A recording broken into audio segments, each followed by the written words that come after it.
ओम शांति। असली दुख क्या है? जो अपने बच्चों और परिवार की ज़्यादा चिंता करते हैं वो एक बार इसे ज़रूर सुनें। आज जान जाएंगे कि वास्तव में ज़िंदगी में असली दुख क्या होता है। आज व्यक्ति के सामने कोई भी परिस्थिति आती है तो समझता है कि मुझे बहुत दुख है, लेकिन उसके जीवन का वास्तविक दुख होता क्या है वो आज जानते हैं।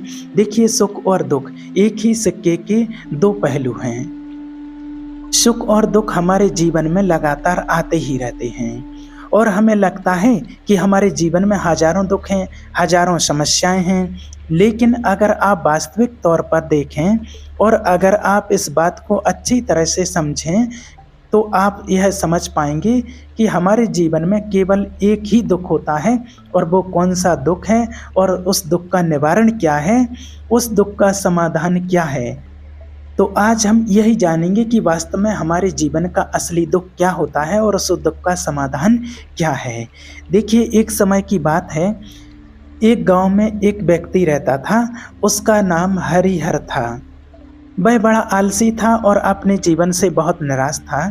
उसका कारण यह था कि उसने अब तक अपने जीवन में कुछ भी हासिल नहीं किया था। वह कुछ भी नहीं करता था। उसके घर वाले भी इस बात से बहुत परेशान रहते थे।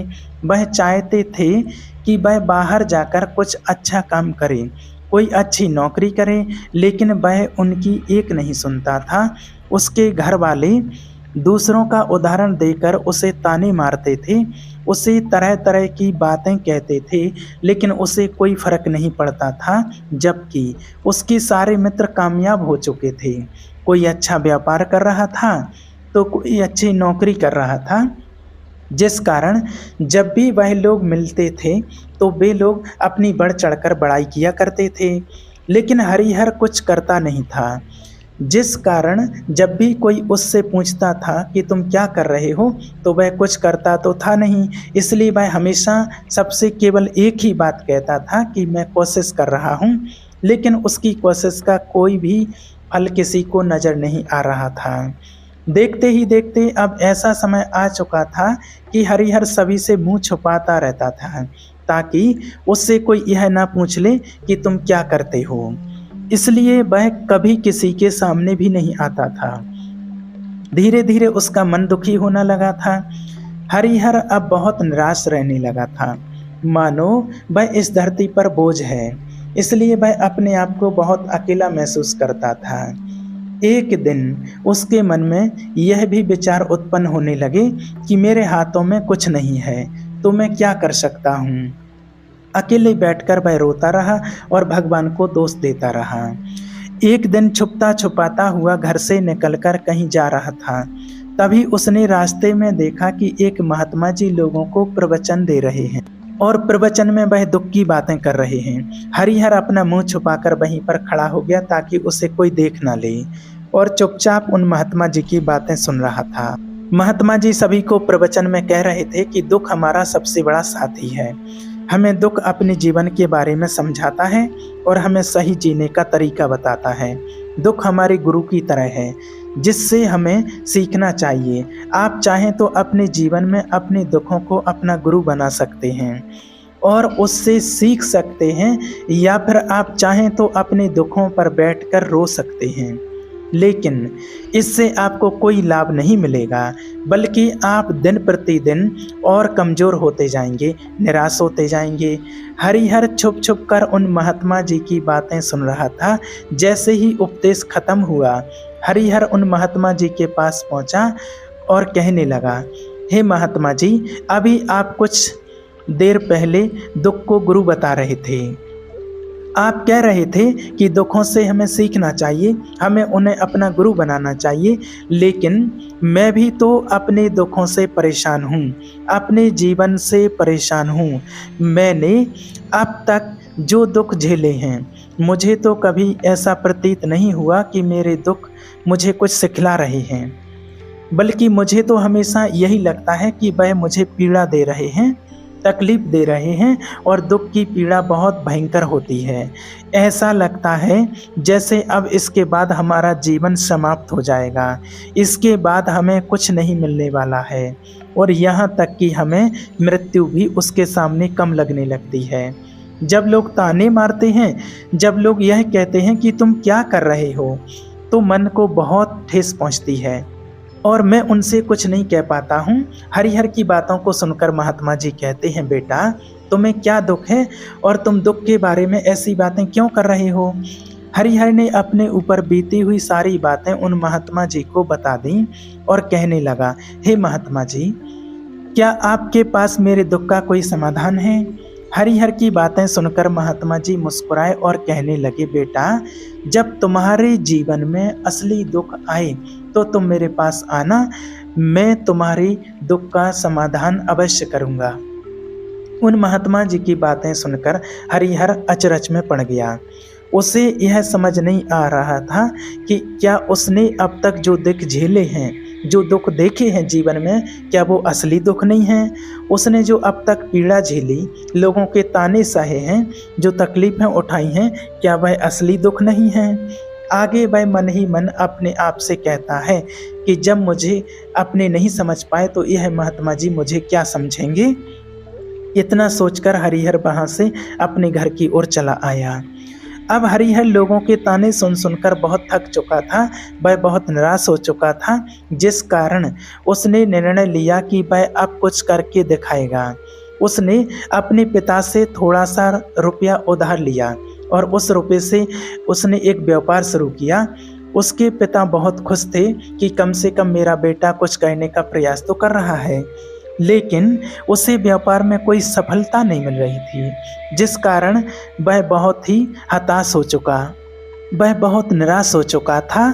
हरिहर को यह समझ नहीं आ रहा था कि वह क्या करे, किस तरह से अपने व्यापार को आगे बढ़ाए। तभी उसके पिता ने उससे कहा, बेटा कोई बात नहीं, इसी तरह से प्रयास करते रहो, आज नहीं तो कल सफलता अवश्य मिलेगी। हरिहर ने अपने पिता की बात मानी। हरिहर अब अपने व्यापार में और भी कड़ी मेहनत करने लगा। धीरे धीरे उसे सफलता मिलने लगी और फिर उसने रफ्तार पकड़ ली। देखते ही देखते केवल 2 साल के अंदर वह एक बहुत बड़ा व्यापारी बन गया। अब उसके पास धन दौलत की, पैसे की किसी प्रकार की कोई कमी नहीं थी। जो लोग हरिहर को पहले नापसंद किया करते थे, वही लोग अब उसे पसंद करते थे, उसकी चिंता करते थे, उसके कार्यों की सराहना करते थे। उसके माता पिता भी अब अपने बेटे से बहुत खुश थे और उसकी सफलता से अत्यंत प्रसन्न भी थे। धीरे धीरे हरिहर के मित्रों की संख्या लगातार बढ़ती जा रही थी। हरिहर के कुछ मित्रों ने उसे यह भी सलाह दी कि उसे अपना व्यापार और तेजी से बढ़ाना चाहिए, उसे अपने व्यापार को और फैलाना चाहिए। जब तुम आज केवल इस नगर के सबसे बड़े व्यापारी हो, तब तुम इतना खुश हो, तुम्हारे साथ बहुत सारे लोग हैं। वहीं पर जब तुम सोचो कि तुम जब इस राज्य के सबसे बड़े व्यापारी बन जाओगे, तब तुम्हारे यहाँ पर लोगों की भीड़ लग जाएगी।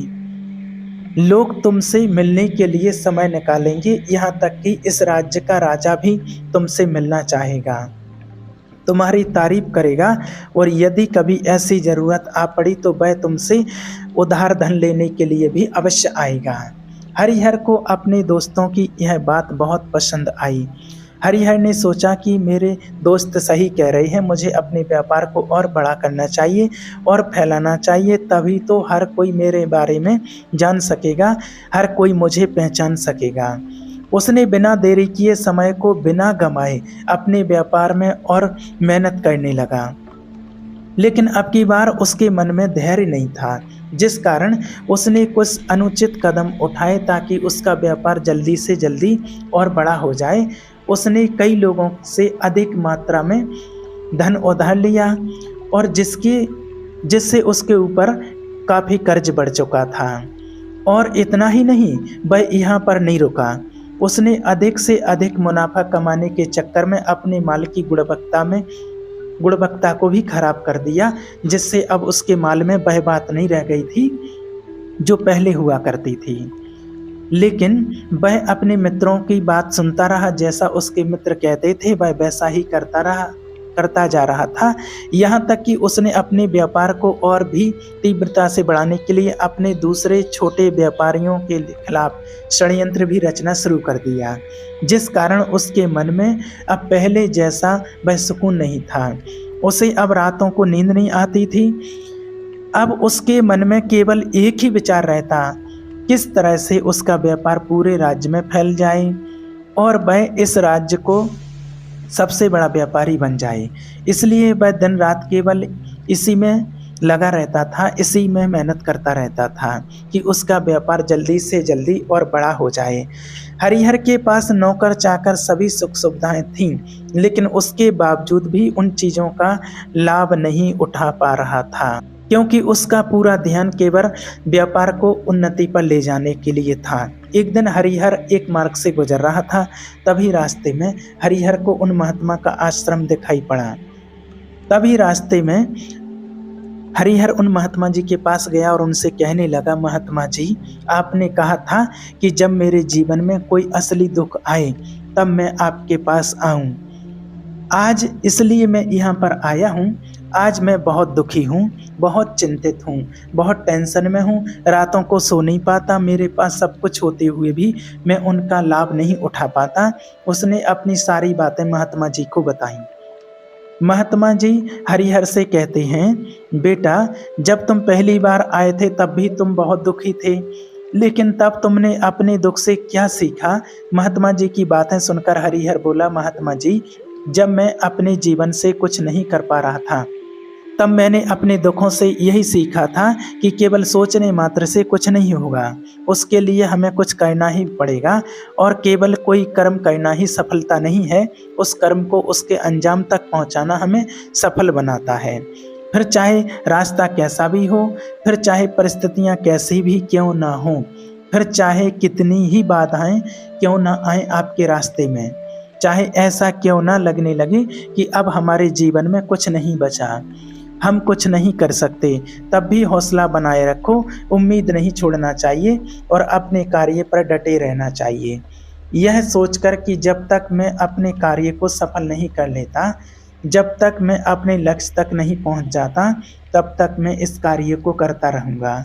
मैं इस कार्य में अवश्य ही सफल होकर रहूँगा, क्योंकि लोग केवल सफल लोगों को महत्व देते हैं, उनके कर्मों को नहीं। हरिहर की यह सारी बातें सुनकर महात्मा जी कहने लगे, बेटा, जब तुम्हारे जीवन में असली दुख आए तब तुम मेरे पास आना, मैं तुम्हारी समस्या का समाधान अवश्य करूँगा। इतना कहकर महात्मा जी वहाँ से चले गए। हरिहर फिर से उनकी ये बात सुनकर आश्चर्यचकित रह गया। उसे अभी यह समझ नहीं आ रहा था कि उसने जो तकलीफें अभी तक झेली हैं, क्या ये असली दुख नहीं है? हरिहर के मन में अब एक सवाल उत्पन्न होने लगा कि असली दुख क्या है और इसकी पहचान क्या है, और मुझे कैसे पता चलेगा कि इस समय में असली दुख में हूँ। लेकिन उसने कुछ नहीं कहा। तभी वह महात्मा उस हरिहर के पास एक बड़ा सा घड़ा लेकर पहुंच जाते हैं। उस घड़े के अंदर सोने के सिक्के थे। उस घड़े को देते हुए वह महात्मा जी हरिहर से कहते हैं कि बेटा, तुम इसे उस पेड़ के नीचे मिट्टी में दबा दो, क्योंकि यह मेरे किसी काम का नहीं है। जब मुझे इसकी ज़रूरत पड़ेगी तब मैं वहाँ से खोद कर इसे निकाल लूँगा, लेकिन अभी के लिए इसे वहाँ मिट्टी के नीचे दबा दो। हरिहर ने महात्मा जी की बात मान ली और वह घड़ा मिट्टी में दबा दिया। इतना सब करके हरिहर उन महात्मा जी को प्रणाम करता है और वहाँ से वापस अपने घर की ओर लौट जाता है। धीरे धीरे समय बीतता गया। समय के साथ साथ हरिहर व्यापार में और भी ज़्यादा उन्नति कर चुका था, लेकिन माल की गुणवत्ता अच्छी न होने के कारण अब उसके व्यापार में घाटा होने लगा था और धीरे धीरे ऐसा समय आया कि उसका व्यापार पूरी तरह से चौपट हो गया। अब उसके पास कुछ नहीं बचा था। हरिहर ने अपने दोस्तों से जो कर्ज लिए थे वो कर्ज भी चुकाने थे, लेकिन हरिहर यह सोचकर निश्चिंत था कि उसने वह कर्ज अपने मित्रों से लिए हैं, जिस कारण से वह उन्हें लौटाने में थोड़ी देर अवश्य कर सकता है। वह यह सोच रहा था कि उसके मित्र उसके बुरे समय पर उसका साथ देंगे, लेकिन सबसे पहले उसके मित्र ही उसका कर्ज लौटाने की वापस करने लगे। तब हरिहर को एहसास हुआ कि कोई भी अपना नहीं है। उसने अपने मित्रों से उस कर्ज को लौटाने के लिए थोड़ी सी मोहलत मांगी थी, लेकिन हरिहर के किसी भी मित्र ने उसे कर्ज को लौटाने के लिए मोहलत नहीं दी। बल्कि वे लोग उसे जान से मारने की धमकी देने लगे। अपने मित्रों के मुँह से यह सब सुनकर हरिहर बहुत ही आश्चर्यचकित रह गया। वह जो कुछ सोच रहा था उसके साथ सब कुछ उल्टा हो रहा था। व्यापार के चलते उसके बहुत मित्र और शुभचिंतक बने थे, पर वह सब उससे दूर जाने लगे थे। हर कोई उससे पीछा छुड़ाना चाहता था। धीरे-धीरे कोई भी उसका साथ नहीं देना चाहता था। उसकी सारी संपत्ति नीलाम हो गई। अब उसके पास कुछ नहीं बचा था। वह सड़क पर आ चुका था। एक दिन हरिहर ने अपने पिताजी से कहा, पिताजी मेरी मदद कीजिए, मेरे ऊपर बहुत कर्ज है, मुझे उसे लौटाना है, कृपा करके मुझे थोड़ा सा धन दे दीजिए। इस पर हरिहर के पिता ने हरिहर से कहा कि बेटा, मेरे पास यह एक छोटा सा घर है, अगर यह मैं अभी तुम्हें दे दूं तो मैं और तुम्हारी माँ कहाँ रहेंगे? हमें भी दर दर की ठोकर खानी पड़ेगी। ले देकर अब हमारे पास केवल यही संपत्ति बची है, इसलिए मैं तुमसे क्षमा मांगता हूँ। अपने माता पिता के मुख से यह सुनकर हरिहर चुपचाप वहाँ से चला आया और मन ही मन वह सोच रहा था कि अब मेरे पास कुछ नहीं बचा है, मेरे पास जो कुछ था वह सब कुछ तो लुट चुका है, मेरा सब कुछ तो अब बर्बाद हो चुका है। भला अब मैं जीकर भी क्या करूँगा? अब मेरे पास केवल एक ही रास्ता है जिससे मैं अपने कर्जदारों से अपना पीछा छुड़ा सकता हूँ। यह सोचता हुआ वह एक ऊंची पहाड़ी की ओर पहुँचा। वह पहाड़ी पर चढ़ने ही वाला था कि तभी उसे याद आया कि उन महात्मा जी ने कहा था कि जब तुम पर असली दुख आए तभी तुम मेरे पास आना, मैं तुम्हारी समस्या का समाधान अवश्य करूँगा। यह सोचकर हरिहर के मन में एक बार फिर उम्मीद की लहर दौड़ पड़ी। हरिहर दौड़ता हुआ उन महात्मा जी के पास पहुंचा और हरिहर ने उन्हें प्रणाम करके अपने ऊपर बीती हुई हर एक बात उन्हें बता दी और कहने लगा, हे महात्मा, आपने कहा था कि जब मेरे ऊपर असली दुख आए तब आप उसका समाधान अवश्य करेंगे। तभी वह महात्मा जी हरिहर की इस बात को सुनकर मुस्कुराने लगे और कहते हैं, बेटा, कहाँ है असली दुख? जब तुम्हारे जीवन में असली दुख आएगा तो मैं उसका समाधान अवश्य करूँगा। उन महात्मा जी के मुख से यह सुनकर हरिहर के सब्र का बांध टूट गया और हरिहर ने उन महात्मा जी से कहा कि क्या मैंने आज तक जो कुछ भी दुख झेला है, जो भी तकलीफ झेली है, क्या यह दुख नहीं है? क्या इसे दुख नहीं कहते हैं? तभी वह महात्मा हरिहर से कहते हैं, बेटा, पहले तुम मुझे यह बताओ कि तुमने अपने दुख से क्या सीखा? इसका जवाब देते हुए हरिहर ने उन महात्मा जी से कहा, हे महात्मा, मैंने तो यही सीखा है कि जो लोग तुम्हारी तरक्की में तुम्हारा पीछा करते हैं वो लोग अवश्य ही तुम्हें धोखा देंगे, क्योंकि ऐसे लोग बुरे समय पर तुम्हारा साथ नहीं देने वाले बल्कि तुम्हारा फायदा उठाने का ही प्रयास करेंगे। इसलिए ऐसे लोगों पर भरोसा ना करें, बल्कि जो लोग तुम्हारी असफलता के समय पर, तुम्हारे बुरे समय पर तुम्हारे साथ खड़े हैं वही तुम्हारे असली मित्र हैं और वही तुम्हारे साथ रहते हैं। और ऐसे लोग तुम्हें बहुत कम मिलते हैं। जिन्हें भी ऐसे लोग मिलते हैं उन्हें हमेशा उनकी कद्र करनी चाहिए। जब तुम कोई कार्य कर रहे हो तो उसे पूरी ईमानदारी से करो, धैर्य रखो, लालच ना करो, क्योंकि ऐसा करने से तुम्हारे साथ ही बुरा होगा और तुम हमेशा नुकसान में रहोगे। हरिहर की यह सारी बातें सुनकर महात्मा उसे उस घड़े के पास ले गए जहां उस घड़े को उन्होंने मिट्टी में दबाया था। उन्होंने गड्ढा खोदा। वह घड़ा हरिहर के हाथ में थमाते हुए महात्मा जी ने हरिहर से कहा, ये लो, अभी इससे तुम अपना काम चलाओ और जब तुम्हारे जीवन में असली दुख आए तब तुम मेरे पास आना, मैं उसका समाधान अवश्य करूँगा। हरिहर महात्मा जी की बात सुनकर बड़ी अचरज में पड़ गया। उसे यह समझ नहीं आ रहा था कि आखिर यह असली दुख है, आखिर है क्या वो दुख। लेकिन उसने अपने हाथों में उस पकड़े घड़े को देखा जिसके अंदर सोने के सिक्के थे। यह देखकर उसे मन ही मन यह लगा कि चलो अब तो थोड़ी सी राहत अवश्य हो जाएगी, मैं अपने मित्रों का वह कर्ज लौटा सकूंगा और एक नया व्यापार फिर से आरंभ कर सकूंगा। यही सोचते हुए हरिहर ने उन साधु महात्मा को प्रणाम किया, उनका धन्यवाद किया और वहां से चल पड़ा। हरिहर ने उन सोने के सिक्कों से सभी का कर्ज लौटा दिया और अपने लिए एक बार फिर से एक नया व्यापार शुरू किया। व्यापार छोटा था लेकिन अब की बार हरिहर बहुत खुश था। उसने अपने व्यापार पर काम किया और देखते ही देखते एक बार फिर से एक वह बड़ा व्यापारी बन गया। लेकिन अब की बार वह बहुत खुश था क्योंकि इस बार उसने कोई लालच नहीं किया था और ना ही किसी के लिए षड्यंत्र रचा, बल्कि उसने पूरी ईमानदारी और मेहनत के साथ अपने व्यापार पर काम किया। लेकिन जैसे जैसे आप धनी होते जाते हैं, इस बात का सभी ध्यान देंगे कि जैसे जैसे आप धनी होते जाते हैं, जैसे जैसे आप अमीर बनते जाते हैं, आपके मन में एक डर और उत्पन्न होने लगता है और वह डर है अपनी दौलत को ना खो देने का, जिस कारण आप लोग दान पुण्य करना शुरू कर देते हैं, दुनिया में लोगों की मदद करते हैं ताकि आपके जीवन में कभी कोई दुख ना आए। लेकिन यह जीवन सुख और दुख का संगम है, इस बात को अच्छे से समझना, जिस कारण हर किसी को सुख और दुख से होकर के गुजरना ही पड़ता है। इसी वजह से एक बार फिर हरिहर के जीवन में एक और दुख का आगमन हुआ।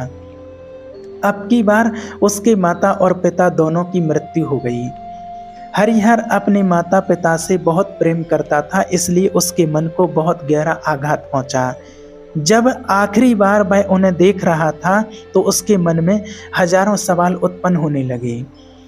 उसने सोचा कि जिस संपत्ति के लिए वह हमेशा लड़ते झगड़ते रहते थे, आज उसकी देखभाल के लिए कोई नहीं था। उसके माता पिता ने जो भी मेहनत की, जो भी अपने जीवन में इकट्ठा किया, बस सब यहीं रह गया। लेकिन अब सब कुछ खत्म हो चुका था। हरिहर का मन अब बहुत बेचैन हो रहा था। उसके मन में हजारों सवाल उत्पन्न हो रहे थे और वह अपने आप को बहुत अकेला महसूस कर रहा था। उसे बहुत खाली समय महसूस हो रहा था। उसने इधर उधर देखा लेकिन उसे कुछ समझ नहीं आया। तभी उसे उन महात्मा जी की बात याद आई। वह तुरंत ही भागा उन महात्मा के पास पहुंचा और उससे देखते ही उन महात्मा जी ने हरिहर से पूछा, क्या बात है बेटा, कोई फिर से दुख आ पड़ा है क्या? तभी हरिहर ने कहा, नहीं गुरुदेव, अब तो सब ठीक है, लेकिन आज मेरे माता पिता की मृत्यु हो गई है और मैं बहुत अकेला महसूस कर रहा हूँ, मैं बहुत दुखी महसूस कर रहा हूँ। महात्मा जी हरिहर से कहते हैं, बेटा इसमें दुखी होने की क्या बात है, यह तो जीवन है, यहाँ पर कोई भी रहने के लिए नहीं आया है और ना ही कोई रहेगा। हम सब एक न एक दिन मृत्यु को प्राप्त हो जाएंगे और मृत्यु कब आएगी यह किसी को पता नहीं होता है। हो सकता है कि तुम्हारी मृत्यु कल ही हो जाए। हरिहर बोला, मैं तो अभी जवान हूँ और मुझे तो अपनी अभी पूरी उम्र जीनी है, मैं तो कुछ करना चाहता हूँ और आप कह रहे हैं कि मैं कभी भी मृत्यु को प्राप्त हो सकता हूँ।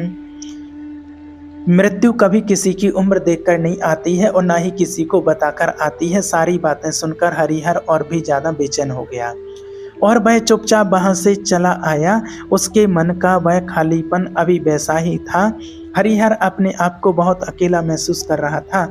उसके बाद से उसका मन अपने व्यापार में भी नहीं लग रहा था।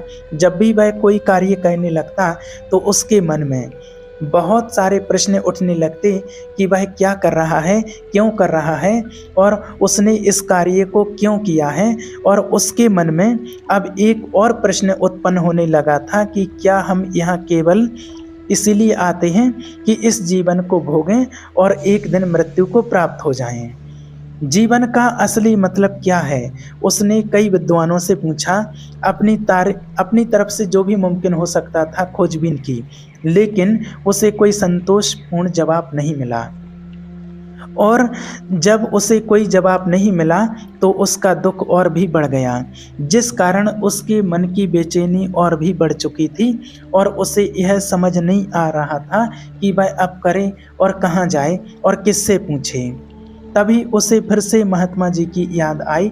हरिहर फिर से उन महात्मा जी के पास पहुंचा और उनसे अपने मन की सारी बातें, सारी उलझनें उन महात्मा जी को बता दी। महात्मा जी हरिहर से कहते हैं, बेटा आज पहली बार तुम्हारे जीवन में असली दुख उत्पन्न हुआ है, जिसे हम दुख कह सकते हैं, जो दुख कहलाने लायक है कि हमें पता ही नहीं है कि हम क्या कर रहे हैं, कहाँ जा रहे हैं, क्यों जा रहे हैं, वह कौन है, क्या है, क्यों है, हम क्या कहना चाहते हैं। तभी हरिहर उन महात्मा से कहता है, महात्मा जी आप मेरे इस दुख का निवारण कीजिए। महात्मा जी हरिहर से कहते हैं, हम सबके अंदर क्रोध, लोभ, लालच, लोभ जैसी कई वासनाएं हमारे अंदर घर करके बैठ जाती हैं, जिस कारण हम अपने जीवन को टुकड़ों में जीते हैं और हमारी चेतना कभी एक नहीं हो पाती। हम कभी एक जगह सोच नहीं पाते, समझ नहीं पाते और हमारी ऊर्जा शक्ति भी पूरी तरह से छिन्न भिन्न हो जाती है। और आजकल के इस दौर में हमारे पास तो इतना भी समय नहीं है कि हम एक पल निकाल करके एक पल के लिए मुड़कर अपने आप को देख सकें, अपने आप को समझ सकें कि वास्तविकता में हर कोई यहाँ पर अपने जीवन भर केवल दुख दुख कहकर चिल्लाता रहता है। उसका समाधान निकालने का हल मुमकिन प्रयास करता है, लेकिन जिसे हम दुख समझते हैं वह तो दुख है ही नहीं, तो इसका समाधान आपको कहाँ से मिलेगा। यह तो परिस्थितियाँ हैं जिसके कारण हम अपने आप को दुखी समझते हैं, अपने आप को तकलीफ में समझते हैं। जैसे ही हम एक परिस्थिति से निकलते हैं, हम किसी दूसरी परिस्थिति में फंस कर रह जाते हैं। जिस प्रकार हम पहली समस्या का सामना करते हैं, उसी प्रकार हम दूसरी समस्या का सामना भी करते रह जाते हैं। और जब हम इन परिस्थितियों से हार मान लेते हैं, जब हमें लगता है कि अब हमारे सामने कोई रास्ता नहीं बचा है, तब हमारे सामने हमें केवल एक ही रास्ता नज़र आता है और वह है मृत्यु। लेकिन यह कोई समाधान नहीं है, यह कोई रास्ता नहीं है। इसलिए यदि आप सचमुच अपनी समस्याओं का समाधान चाहते हैं तो अपने आप को इकट्ठा करना सीखें, अपनी ऊर्जा को इकट्ठा कीजिए और अपने ऊपर ध्यान लगाकर मृत्यु से पहले अपने आप को पहचानो, अपने आप को जानो, अपने आप को बिखरने मत दो। तभी हरिहर उन महात्मा जी से कहता है, हे गुरुदेव, क्या फिर हमें इस जीवन को नहीं जीना चाहिए? क्या हमें अपनी इच्छाओं को पूरा नहीं करना चाहिए? महात्मा जी हरिहर से कहते हैं, बेटा हमें किसी से भी लगाव नहीं रखना चाहिए, हमें अपनी इच्छाओं को बढ़ाना नहीं चाहिए, हमें ज़्यादा संपत्ति इकट्ठा करने की इच्छा नहीं होनी चाहिए, क्योंकि हम मनुष्य की इच्छाएं, कामनाएं ऐसी होती हैं जैसे मानो कि एक पर्वत से गिरता हुआ झरना, जिस पर किसी का भी नियंत्रण नहीं है सिवाय देखते रहने के और परेशान होने के। लेकिन जब तुम अपने ऊपर ध्यान देने लगते हो, तब तुम अपने आप को पहचान जाते हो, समझ जाते हो, तब तुम इस पर नियंत्रण पा सकते हो, तब इच्छाएं भी तुम्हारे बस में होती हैं और यदि तुम चाहो तो उन इच्छाओं की पूर्ति अवश्य कर सकते हो। महात्मा जी की यह सभी बातें सुनकर हरिहर ने महात्मा जी से कहा, हे गुरुदेव, आपका बहुत बहुत धन्यवाद, आपने मेरी सबसे बड़ी समस्या का समाधान किया, आज कर दिया है। मैं आज से अपने आप को एकाग्रचित करूँगा। गुरुदेव, मानव शरीर में बहुत ऊर्जा है, बहुत शक्ति है, पर वह बेकार के कामों में लग जाती है, जिस कारण हमारा जीवन ही बेकार की चीज़ों में लगा रहता है।